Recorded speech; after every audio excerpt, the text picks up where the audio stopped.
Hi friends, ನಿಮ್ಮೆಲ್ಲರಿಗೂ ಕೂಡ ನಿಮ್ಮದೇ ಆಗಿರ್ತಕ್ಕಂಥ ಯೂಟ್ಯೂಬ್ ಚಾನಲ್ ಸ್ಟಡಿ ವಿತ್ ಪರಶುರಾಮ್ಗೆ ಸ್ವಾಗತ ಅಂತ ಹೇಳ್ತಾ, ಈಗಾಗಲೇ ನಿಮಗೆ ನಾಳೆ ನಡೀತಕ್ಕಂಥ ವಾರ್ಷಿಕ ಪರೀಕ್ಷೆಗಾಗಿ ಒಂದು 50 ಮಾರ್ಕ್ಸ್ನ ಪಾಸಿಂಗ್ ಪ್ಯಾಕೇಜ್ ಆಗಿರ್ಬೋದು, ಸಮಾಜ ವಿಜ್ಞಾನದಲ್ಲಿ ಮತ್ತು 3-4 ಅಂಕದ ಪ್ರಶ್ನೆ ಪತ್ರಿಕೆಗಳನ್ನು ಉತ್ತರಗಳನ್ನು ಸಹಿತ ಹಾಕಿದ್ದೆ. ಇವಾಗ ಜಸ್ಟ್ ಪಾಸ್ ಆಗಲಿಕ್ಕೆ ಏನೆಲ್ಲ ಓದ್ಕೊಂಡು ಹೋಗಬೇಕು ಅನ್ನೋದನ್ನು ಹೇಳ್ತೀನಿ. ಸೊ ಕಡೆ ತನಕ ನೋಡಿ, ವಿಡಿಯೋನ ಲೈಕ್, ಶೇರ್ ಮತ್ತು ಸಬ್ಸ್ಕ್ರೈಬ್ ಮಾಡೋದನ್ನು ಮಾತ್ರ ಮರೆಯದಿರಿ ಅಂತ ಹೇಳ್ತಾ, ಫಸ್ಟ್ ಇತ್ತು ಯಾವುದೇ ಸಾಮಾಜಿಕ ಸುಧಾರಕರ ಬೋಧನೆ, ಕೊಡುಗೆ ಮತ್ತು ತತ್ವಗಳು ಅಂತ ಬಂದಾಗ ಅಲ್ಲಿ ವಿರೋಧಗಳು ಅಂತ ಬರೋದು ಬಾಲ್ಯ ವಿವಾಹ, ಮೂಢನಂಬಿಕೆ, ಜಾತಿ ಪದ್ಧತಿ, ಬಹುದೇವತಾರಾಧನೆ. ಇನ್ನು ಪ್ರೋತ್ಸಾಹಗಳು ಬಂದರೆ ಆಧುನಿಕ ಶಿಕ್ಷಣ, ಸ್ತ್ರೀ ಶಿಕ್ಷಣ, ವಿಧವಾ ವಿವಾಹ, ಅಂತರ್ಜಾತಿ ವಿವಾಹ ಮತ್ತು ಸ್ತ್ರೀ ಪುರುಷರ ಸಮಾನತೆ. ಇನ್ನು ಮಣ್ಣಿನ ವಿಧಗಳನ್ನು ಕೇಳಿದ್ರೆ ಮೆಕ್ಕಲು ಮಣ್ಣು, ಕಪ್ಪು ಮಣ್ಣು, ಕೆಂಪು ಮಣ್ಣು, ಜಂಬಿಟ್ಟಿಗೆ ಮಣ್ಣು, ಮರುಭೂಮಿ ಮಣ್ಣು ಮತ್ತು ಪರ್ವತ ಮಣ್ಣು. ಅರಣ್ಯದ ವಿಧಗಳಂತ ಪ್ರಶ್ನೆ ಬಂದಾಗ ನಿತ್ಯ ಹರಿದ್ವರ್ಣ, ಎಲೆ ಉದುರುವ, ಆಮೇಲೆ ಉಷ್ಣವಲಯದ ಹುಲ್ಲುಗಾವಲು, ಮ್ಯಾಂಗ್ರೋವ್, ಮರುಭೂಮಿ ಮತ್ತು ಹಿಮಾಲಯ ಅಲ್ಫೈನ್ಸ್ ಅಂತಕ್ಕಂಥ ಅರಣ್ಯ ಅಂತ ಬರೀರಿ. ಇನ್ನು 1857ರ ದಂಗೆಗೆ ಕಾರಣಗಳು ಅಂತ ಕೇಳ್ತಾರೆ. ವಿಫಲತೆಗೆ ಕಾರಣಗಳು ಅಂತ ಬಂದರೆ ನಿಶ್ಚಿತ ಗುರಿ ಇಲ್ಲ, ನಾಯಕತ್ವ ಮತ್ತು ಯೋಜನೆ ಕೊರತೆ, ದೇಶವ್ಯಾಪ್ತಿ ಆಗಿರಲಿಲ್ಲ, ಸೈನಿಕರ ಲೂಟಿ, ಶಸ್ತ್ರಾಸ್ತ್ರಗಳ ಕೊರತೆ, ಮಾರ್ಗದರ್ಶನ ಕೊರತೆ ಮತ್ತು ಸ್ವಹಿತಾಸಕ್ತಿಗಾಗಿ ನಡೆದ ಒಂದು ಹೋರಾಟ. ಇನ್ನು 1857ರ ದಂಗೆಯ ಪರಿಣಾಮಗಳು ಅಂತ ಬಂದರೆ ಕಂಪನಿ ಆಡಳಿತದ ಅಂತ್ಯ, ರಾಣಿ ಆಡಳಿತ ಆರಂಭ, ಸಾಮ್ರಾಜ್ಯ ವಿಸ್ತಾರ ಕೈಬಿಡಲಾಯಿತು, ಸ್ವಾತಂತ್ರ್ಯ ಹೋರಾಟಕ್ಕೆ ಇಂದು ನಾಂದಿ, ಧಾರ್ಮಿಕ ವಿಚಾರ ಹಸ್ತಕ್ಷೇಪ ಹಿಂತೆಗೆತ, 1858ರ ಕಾಯ್ದೆ ಜಾರಿಗೆ, ವೈಸ್ರಾಯ್ ಹುದ್ದೆ ಸೃಷ್ಟಿ ಅಂತ ಬರೆದ್ರೆ ಸಾಕು. ಇನ್ನು ಯಾವುದೇ ಒಂದು ನೈಸರ್ಗಿಕ ವಿಕೋಪಗಳ ಮೇಲೆ ಪರಿಣಾಮಗಳು ಅಂತ ಬಂದರೆ ಸಾವು ನೋವು, ಆಸ್ತಿಪಾಸ್ತಿ ನಷ್ಟ, ಸಾರಿಗೆ ಸಂಪರ್ಕ ಹಾನಿ, ವಿದ್ಯುತ್ ಹಾನಿ, ಸಾಂಕ್ರಾಮಿಕ ರೋಗ, ಜನಜೀವನ ಅಸ್ತವ್ಯಸ್ತ, ಆರ್ಥಿಕ ನಷ್ಟ, ಜೀವ ಸಂಕುಲದ ನಾಶ. ಇನ್ನು ಬ್ಯಾಂಕ್ನ ಸೇವೆಗಳು ಅಂತ ಬಂದರೆ ಮುಖ್ಯವಾಗಿ ಬ್ಯಾಂಕ್ಗಳು ಕೊಡೋದು ಸಾಲ ನೀಡೋದು, ಠೇವಣಿ ಅಂಗೀಕಾರ, ಹಣದ ವರ್ಗಾವಣೆ, ATM ಲಾಕರ್ ಸೇವೆ, ಸಾಲಪತ್ರ, ಸರ್ಕಾರದ ವ್ಯವಹಾರ ಮತ್ತು ವ್ಯಕ್ತಿ ಸಂಸ್ಥೆ ಕಂಪನಿಯ ಸೇವೆ.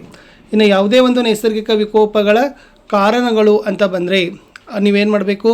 ಅಧಿಕ ಮಳೆ ಆಗ್ತದೆ, ಓಕೆ, ಅವೈಜ್ಞಾನಿಕ ನೀರಾವರಿ, ಆಧುನೀಕರಣ, ಗಣಿಗಾರಿಕೆ, ಅರಣ್ಯನಾಶ, ನಗರೀಕರಣ, ಕೈಗಾರೀಕರಣ, ಆಧುನಿಕ ತಂತ್ರಜ್ಞಾನ, ಅಣೆಕಟ್ಟಿನ ನಿರ್ಮಾಣ ಅಂತಕ್ಕಂಥ ಬರೆದ್ರೆ ನಿಮ್ಮ ಉತ್ತರ ಏನಾಗ್ತದೆ ಅಂದರೆ ಕಂಪ್ಲೀಟ್ ಆಗ್ತದೆ. ಇನ್ನು ಕೈಗಾರೀಕರಣ, ಸ್ಥಾನೀಕರಣದ ಮೇಲೆ ಪ್ರಭಾವ ಬೀರುವ ಅಂಶಗಳು, ಇದು ಮೋಸ್ಟ್ ಇಂಪಾರ್ಟೆಂಟ್ ಇದೆ. ಇಲ್ಲಿ ಮುಖ್ಯವಾಗಿ ಭೂಮಿ ಬರ್ತದೆ, ಎಸ್, ಕಚ್ಚಾ ವಸ್ತು, ನೀರು, ವಿದ್ಯುತ್, ಕಾರ್ಮಿಕರು, ಮಾರುಕಟ್ಟೆ, ಸಾರಿಗೆ, ಬಂಡವಾಳ, ಶಕ್ತಿ ಸಂಪನ್ಮೂಲ, ತಾಂತ್ರಿಕತೆ, ಬಂದರು, ವೃತ್ತಿ ನೈಪುಣ್ಯತೆ ಮತ್ತು ಸರ್ಕಾರದ ನೀತಿ. ಇನ್ನು 1857ರ ದಂಗೆಗೆ ಆರ್ಥಿಕ ಕಾರಣ, ಅದು ಇಂಗ್ಲೆಂಡಿನ ಕೈಗಾರಿಕಾ ಕ್ರಾಂತಿ, ಇನಾಮ್ ಆಯೋಗ ನೇಮಕ, ಭಾರತೀಯ ಕೈಗಾರಿಕೆ ನಾಶ, ನೇಕಾರರು ಕೆಲಸ ಕಳೆದುಕೊಂಡರು, ಜಮೀನ್ದಾರರ ಶೋಷಣೆ, ಬ್ರಿಟಿಷರ ವಿರುದ್ಧ ಹೇರಿದ ಟ್ಯಾಕ್ಸ್. ಇನ್ನು ಸೈನಿಕ ಕಾರಣಗಳಂತ ಬಂದಾಗ ಸೂಕ್ತ ಸ್ಥಾನಮಾನ ಇಲ್ಲ, ವೇತನ ತಾರತಮ್ಯ, ಸೈನಿಕ ಭರ್ತಿ ತಾರತಮ್ಯ, ಸಾಗರೋತ್ತರ ಸೇವೆಗೆ ಒತ್ತಾಯ, ಬ್ರಿಟಿಷರ ಕೀಳು ಮನೋಭಾವನೆ. ಇನ್ನು ಆಡಳಿತಾತ್ಮಕ ಕಾರಣಗಳಂತ ಬಂದಾಗ ಇಲ್ಲಿ ನ್ಯಾಯದಾನದಲ್ಲಿ ಪಕ್ಷಪಾತ, ಭಾರತೀಯರಿಗೆ ಪ್ರತ್ಯೇಕ ನಿಯಮ, ಅರ್ಥವಾಗದ ಇಂಗ್ಲೀಷ್ ಭಾಷೆ, ಕಾನೂನಿನ ಆಶಯ ತಿಳಿಯಲಿಲ್ಲ. ಇನ್ನು ರಾಜಕೀಯ ಕಾರಣಗಳು ಬರ್ತದೆ, ಅದು ದತ್ತು ಮಕ್ಕಳಿಗೆ ಹಕ್ಕಿಲ್ಲ ನೀತಿ, ದೇಶೀಯ ಸಂಸ್ಥಾನಗಳ ವಶ, ಝಾನ್ಸಿ, ಸತಾರಾ, ಸಂಬಲ್ಪುರ್ ವಶ, ಸೈನಿಕರ ನಿರುದ್ಯೋಗ, ರಾಜ ಪದವಿ ರದ್ದು. ಇನ್ನು ಬ್ಯಾಂಕ್ನ ವಿಧಗಳಂತ ಬಂದರೆ ಅದು ರಿಸರ್ವ್ ಬ್ಯಾಂಕ್, ವಾಣಿಜ್ಯ ಬ್ಯಾಂಕ್, ಕೈಗಾರಿಕಾ ಬ್ಯಾಂಕ್, ಭೂ ಅಭಿವೃದ್ಧಿ ಬ್ಯಾಂಕ್, ಸ್ಥಳೀಯ ಬ್ಯಾಂಕ್ ಮತ್ತು ಸಹಕಾರಿ ಬ್ಯಾಂಕ್. ಇನ್ನು ಬ್ಯಾಂಕ್ ತೆಗೆಯುವ ವಿಧಾನಗಳನ್ನು ನೋಡ್ಕೊಡ್ರಿ, ನಿತ್ಯ ಹರಿದ್ವರ್ಣ ಮತ್ತು ಎಲೆ ಉದುರುವ ಕಾಡುಗಳು, ಆಮೇಲೆ ಈ ಕಡೆ ಮರುಭೂಮಿ ಅಂತಕ್ಕಂಥದ್ದು ಇತ್ತು. ಈ ಕಡೆ ಕೆಳಗಡೆ ನೋಡಿದಾಗ ಈ ನೈಸರ್ಗಿಕ ವಿಕೋಪಗಳ ಪರಿಣಾಮಗಳು ಅಂತ ಬಂದರೆ ಹೇಳಿದ್ದೀವಿ ಆಲ್ರೆಡಿ. ಏನು? ಸಾವು ನೋವು, ಆಸ್ತಿಪಾಸ್ತಿ ನಷ್ಟ, ಸಾರಿಗೆ ಸಂಪರ್ಕ ಹಾನಿ, ಸಾಂಕ್ರಾಮಿಕ ರೋಗ, ಜನಜೀವನ ಅಸ್ತವ್ಯಸ್ತ, ಜೀವ ಸಂಕುಲದ ನಾಶ. ಇನ್ನು ರಸ್ತೆಗಳ ಪ್ರಾಮುಖ್ಯತೆ ಅಂತ ಬಂದಾಗ ಕೃಷಿ ಕೈಗಾರಿಕೆ ಅಭಿವೃದ್ಧಿ, ಪೂರಕ ಸುಗಮ ಸಂಚಾರಕ್ಕೆ ಅಗತ್ಯ ವಸ್ತುಗಳ ಪೂರೈಕೆಗೆ ಸಹಾಯ, ಸುಲಭ ಸಂಪರ್ಕದ ಸಾಧನ. ಸ್ವಲ್ಪ ರಾಷ್ಟ್ರೀಯ ಉದ್ಯಾನವನಗಳನ್ನು ನೋಡ್ಕೊಡ್ರಿ. ಜಂಬಿಟ್ಟಿಗೆ ಮಣ್ಣು ಇಂಪಾರ್ಟೆಂಟ್. ಇಲ್ಲಿ ಲಾಸ್ಟ್ ಮಹಿಳೆಯರ ಸ್ಥಾನಮಾನ ಅಭಿವೃದ್ಧಿ ಅಥವಾ ಲಿಂಗತ್ವ ಸಮಾನತೆಗೆ ಕ್ರಮಗಳು ಅಂತಕ್ಕಂಥದ್ದು ಮೋಸ್ಟ್ ಇಂಪಾರ್ಟೆಂಟ್ ಪ್ರಶ್ನೆ. ಇದಂತೂ ಕೂಡ ನೀವು ಬಂದೇ ಬರ್ತದೆ. 8 ಪಾಯಿಂಟ್ಸ್ಗಳನ್ನು ಚೆನ್ನಾಗಿ ವ್ಯಾಪಟ್ ಮಾಡಿ, ಓಕೆ. ಇನ್ನು ಜಂಬಿಟ್ಟಿಗೆ ಮಣ್ಣಾಗಿರ್ಬೋದು ಅಥವಾ ಕೆಂಪು ಮಣ್ಣು ಅಥವಾ ಪರ್ವತದ ಮಣ್ಣು, ಅವುಗಳನ್ನು ಪಾಯಿಂಟ್ಸ್ಗಳನ್ನು ನೋಡ್ಕೊಡ್ರಿ.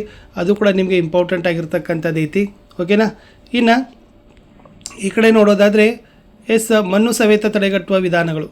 ಮಣ್ಣು ಸವೆತ ತಡೆಗಟ್ಟತಕ್ಕಂಥ ವಿಧಾನಗಳಂದರೆ ಇಳಿಜಾರಿಗೆ ಅಡ್ಡಲಾಗಿ ಉಳುಮೆ, ಅಡ್ಡಬದು ನಿರ್ಮಾಣ, ಕಡಲ ಕೊರೆತ, ಅರಣ್ಯ ನಾಶದ ತಡೆ, ಅರಣ್ಯ ಬೆಳವಣಿಗೆ, ಕೊರಕಲು ನಿಯಂತ್ರಣ, ಮೇಯಿಸೋದು ನಿಯಂತ್ರಣ, ನೀರಿನ ಯೋಜಿತ ಬಳಕೆ, ಡ್ಯಾಮ್ಗಳ ನಿರ್ಮಾಣ, ವೈಜ್ಞಾನಿಕ ಬೇಸಾಯದ ಅನುಸರಣೆ. ಇನ್ನು ಮಣ್ಣಿನ ಸವೆತದ ಪರಿಣಾಮಗಳಂತ ಬಂದಾಗ ನದಿಯಲ್ಲಿ ಹೂಳು ತುಂಬೋದು, ಪ್ರವಾಹ ಉಂಟಾಗೋದು, ನದಿ ಪಾತ್ರ ಬದಲಾವಣೆ, ಜಲಾಶಯ ನೀರು ಸಂರಕ್ಷಣೆ, ಅಂತರ್ಜಲ ಮಟ್ಟ ಇಳಿಕೆ, ಸ್ವಾಭಾವಿಕ ಚಿಲುಮೆ ಬತ್ತೋದು, ವ್ಯವಸಾಯದ ಉತ್ಪಾದನೆ ಇಳಿಕೆ, ಭೂ ಫಲವತ್ತತೆ ಕುಸಿತ. ಇನ್ನು ಅರಣ್ಯದ ಮಹತ್ವ, ಅರಣ್ಯ ಸಂರಕ್ಷಣಾ ಕ್ರಮಗಳು, ಉಷ್ಣವಲಯದ ಹುಲ್ಲುಗಾವಲು, ನದಿ ಕಣಿವೆ ಯೋಜನೆ ಉದ್ದೇಶಗಳು, ಇವೆಲ್ಲ ಏನಪ್ಪ ಅಂದರೆ ಮೋಸ್ಟ್ ಇಂಪಾರ್ಟೆಂಟ್ ಆಗಿರ್ತಕ್ಕಂಥ ಪ್ರಶ್ನೆಗಳಿತ್ತು. ಇನ್ನು ಈ ಕಡೆ ಕಪ್ಪು ಮಣ್ಣು ಮತ್ತು ಮೆಕ್ಕಲು ಮಣ್ಣು ಕೂಡ ಇದೆ. ಇದು ಕೂಡ ನಿಮ್ಗೆ ಏನು ಮಾಡ್ತದಪ್ಪ ಅಂದರೆ ವ್ಯತ್ಯಾಸಗಳಲ್ಲಿ ಕೇಳ್ತಕ್ಕಂಥದ್ದು ಪ್ರಶ್ನೆಗಳೇ ಆಗಿದ್ದಾವೆ.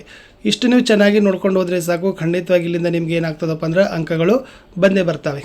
ಅರಣ್ಯ ಸಂರಕ್ಷಣಾ ಕ್ರಮದಲ್ಲಿ ಕಾಳ್ಗಿಚ್ಚು, ಕಳ್ಳ ಸಾಗಾಣಿಕೆ, ಮರ ಸಾಗಾಣಿಕೆ, ಗಣಿಗಾರಿಕೆ, ಅತಿಯಾಗಿ ಮೇಯಿಸುವಿಕೆ, ಯೋಜಿತ ನಗರೀಕರಣ, ಬೀಜ ಹರಡೋದು, ಗಿಡಗಳನ್ನು ನೆಡೋದು, ಜನಜಾಗೃತಿ. ಅರಣ್ಯದ ಮಹತ್ವ ಕೂಡ ಬರ್ತದೆ. ಅಲ್ಲಿ ಅರಣ್ಯದ ಮಹತ್ವ ಬಂದಾಗ ಶುದ್ಧ ಗಾಳಿ, ಉತ್ತಮ ಮಳೆ, ಮಣ್ಣಿನ ಸವೆತ ತಡೆ, ನಿಯಂತ್ರಣ, ಪ್ರಾಣಿ ಪಕ್ಷಿಗಳಿಗೆ ಆಶ್ರಯ, ಔಷಧಿ ಸಸ್ಯ, ಪ್ರವಾಸಿ ತಾಣ, ಉದ್ಯೋಗ ಅವಕಾಶ, ಕಚ್ಚಾ ವಸ್ತು ಮತ್ತು ಮರಮುಟ್ಟು. ಇದು ಇಂಪಾರ್ಟೆಂಟ್. ಸೊ ಹೇಳಿದ್ದೀನಲ್ಲ, ಲಾಸ್ಟ್ ಇರ್ತಕ್ಕಂಥದ್ದೇ ಮಹಿಳಾ ಸ್ಥಾನಮಾನ ಅಭಿವೃದ್ಧಿಯನ್ನು ಉತ್ತಮಪಡಿಸೋ ಅಂಶಗಳು ಅಥವಾ ಲಿಂಗತ್ವ ತಾರತಮ್ಯ ಹೋಗಲಾಡಿಸಲಿಕ್ಕೆ ಕ್ರಮ. ಅಲ್ಲಿ ಸಚಿವಾಲಯ ಸ್ಥಾಪನೆ ಮಾಡಿದ್ದಾರೆ, ಉದ್ಯೋಗದಲ್ಲಿ ಮೀಸಲಾತಿ, ಮಹಿಳಾ ಶಿಕ್ಷಣಕ್ಕೆ ಆದ್ಯತೆ, ಬಾಲ್ಯ ವಿವಾಹ ವರದಕ್ಷಿಣೆ ನಿಷೇಧ ಮಾಡಿದ್ದಾರೆ, ಸ್ತ್ರೀ ಶಕ್ತಿ ಸಂಘಗಳ ಸ್ಥಾಪನೆ ಮಾಡಿದ್ದಾರೆ, ಸ್ವ ಉದ್ಯೋಗಕ್ಕೆ ಸಾಲ, ಮಹಿಳಾ ಆಯೋಗದ ರಚನೆ, ಸಖಿ ಒನ್ ಸ್ಟಾಪ್ ಸೆಂಟರ್, ಪೋಕ್ಸೋ ಕಾಯ್ದೆ, ಆಮೇಲೆ ಸಹಾಯವಾಣಿ 1098, ನಾರಿ ಶಕ್ತಿ ವಂದನಾ ಅಧಿನಿಯಮ, ಚುನಾವಣೆಯಲ್ಲಿ ಮೀಸಲಾತಿ. ಇಷ್ಟು ನೀವೇನು ಮಾಡಬೇಕಾಗಿತ್ತಪ್ಪ ಅಂದರೆ ಬರೀಲೇಬೇಕು. ಇದು ಮೋಸ್ಟ್ ಇಂಪಾರ್ಟೆಂಟ್ ಇದೆ. ಓಕೆನಾ? ಇವೆಲ್ಲ ಮಣ್ಣಿನ ವಿಧಗಳಿತ್ತು. ಸೊ ಅರಣ್ಯದ ಮಣ್ಣಿನ ಸವೆತದ ಪರಿಣಾಮಗಳನ್ನು ಕೂಡ ಕೊಟ್ಟಿದ್ದೀನಿ. ಸೊ ನೋಡ್ಕೊಡ್ರಿ, ಇಲ್ಲಿ ವಿಶೇಷವಾಗಿ ಕೆಳಗಡೆ ಏನಿದೆ ಅಂತಂದರೆ ವನ್ಯಜೀವಿ ಧಾಮಗಳು ಅಂತ ಇದೆ. ಸೊ ತಮಿಳುನಾಡುದಲ್ಲಿ ಮಧುಮಲೈ, ಕನ್ಯಾಕುಮಾರಿ, ವೆಸ್ಟ್ ಬೆಂಗಾಲ್ನಲ್ಲಿ ಮಹಾನಂದ ಚಪ್ರಮರಿ, RT ಅಂದರೆ ರಾಜಸ್ಥಾನ್, ಬಸ್ತಿ ಮಾನ್ಸಿಂಗ್, HY ಅಂದರೆ ಹರಿಯಾಣ, ನಹರ್ ಕಲೇಸಾರ್, PJ ಅಂದರೆ ಪಂಜಾಬ್, ಹರಿಕೆ ಮೋತಿಬಾಗ್, AP ಅಂದರೆ ಆಂಧ್ರ ಪ್ರದೇಶ, ಕೊಲ್ಲೇರು, ಕೃಷ್ಣ. ಇವೇನಪ್ಪ ಅಂದರೆ ವನ್ಯಜೀವಿ ಧಾಮಗಳು. ಇಷ್ಟು ಇಂಪಾರ್ಟೆಂಟ್ ಆಗಿರ್ತಕ್ಕಂಥ ಈ ಒಂದು ಪಾಠದಲ್ಲಿರ್ತಕ್ಕಂಥ ಪ್ರಶ್ನೆಗಳನ್ನು ನಾನು ನಿಮಗೆ ಕೊಟ್ಟಿದ್ದೆ. ಓಕೆನಾ? ಇದನ್ನು ಖಂಡಿತವಾಗಿ ನೀವು ನೋಡಬೇಕು. ಇಲ್ಲಿ ಅನಕ್ಷರತಾ ನಿವಾರಣಾ ಕ್ರಮಗಳಂತ ಇದೆ ನೋಡಿ. ಸೊ ಅನಕ್ಷರತೆ ನಿವಾರಣೆ ವೆರಿ ಮೋಸ್ಟ್ ಇಂಪಾರ್ಟೆಂಟ್. ಅದು ಸರ್ವ ಶಿಕ್ಷಣ ಅಭಿಯಾನ, ವಿಕಲಚೇತನರಿಗೆ ಶಿಕ್ಷಣ, ಸಾಕ್ಷರ ಭಾರತ ಕಾರ್ಯಕ್ರಮ, ಶಿಕ್ಷಣ ಮೂಲಭೂತ ಹಕ್ಕು, ಶಿಕ್ಷಣ ಹಕ್ಕು ಕಾಯ್ದೆ, ಶಿಕ್ಷಣ ಕಾರ್ಯಕ್ರಮ, ನವ ಭಾರತ ಸಾಕ್ಷರತಾ ಕಾರ್ಯಕ್ರಮ, ಉಚಿತ ಮತ್ತು ಕಡ್ಡಾಯ ಶಿಕ್ಷಣ, ಮಹಿಳಾ ಶಿಕ್ಷಣಕ್ಕೆ ಆದ್ಯತೆ, ರಾಷ್ಟ್ರೀಯ ಸಾಕ್ಷರತಾ ಮಿಷನ್, ಆಮೇಲೆ ಅಕ್ಷರ ದಾಸೋಹ ಯೋಜನೆ, ಉಚಿತ ಪುಸ್ತಕ, ಶುಲ್ಕರಹಿತ ಶಿಕ್ಷಣ. ಇನ್ನು ಬ್ಯಾಂಕ್ನ ಖಾತೆ ತೆಗಿತಕ್ಕಂಥ ವಿಧಾನ, ಬ್ಯಾಂಕ್ ಖಾತೆ ಖಾತೆ ವಿಧ, ಅರ್ಜಿ ಸಂಗ್ರಹ, ಅರ್ಜಿ ಭರ್ತಿ, ಪೂರಕ ದಾಖಲೆ, ಪರಿಚಿತರ ಅಧಿಕಾರಿ ಒಪ್ಪಿಗೆ, ಆರಂಭಿಕ ಠೇವಣಿ. ಇಷ್ಟು ನೀವೇನು ಮಾಡಬೇಕಪ್ಪ ಅಂತಂದರೆ ನೋಡ್ಕೊಳ್ಳೇಬೇಕು. ಸೊ ನೋಡ್ಕೊಂಡ್ರೇ ನೀವು ಪಾಸ್ ಆಗ್ತಕ್ಕಂಥ ಒಂದು ಬಾರ್ಡರಲ್ಲಿ ಏನು ಮಾಡ್ತೀರಪ್ಪ ಅಂದರೆ ಖಂಡಿತವಾಗಿ ಬರ್ತೀರಿ. ಇಲ್ಲಿ ರಸ್ತೆಗಳ ಪ್ರಾಮುಖ್ಯತೆಯನ್ನು ಕೊಟ್ಟಿದ್ದೆ, ರಾಷ್ಟ್ರೀಯ ಉದ್ಯಾನವನಗಳನ್ನು ಕೂಡ ಕೊಟ್ಟಿದ್ದೀನಿ. ಅದು ಕಾಜಿರಂಗ ಅಸ್ಸಾಂ, ಸುಂದರ್ಬನ್ ಪಶ್ಚಿಮ ಬಂಗಾಲ್, ಹಜಾರಿಬಂಗ್ ಜಾರ್ಖಂಡ್, ಗಿರ್ ಗುಜರಾತ್, ಕನ್ನಾ ಮಧ್ಯಪ್ರದೇಶ್, ತೋಡೋಬಾ ಮಹಾರಾಷ್ಟ್ರ.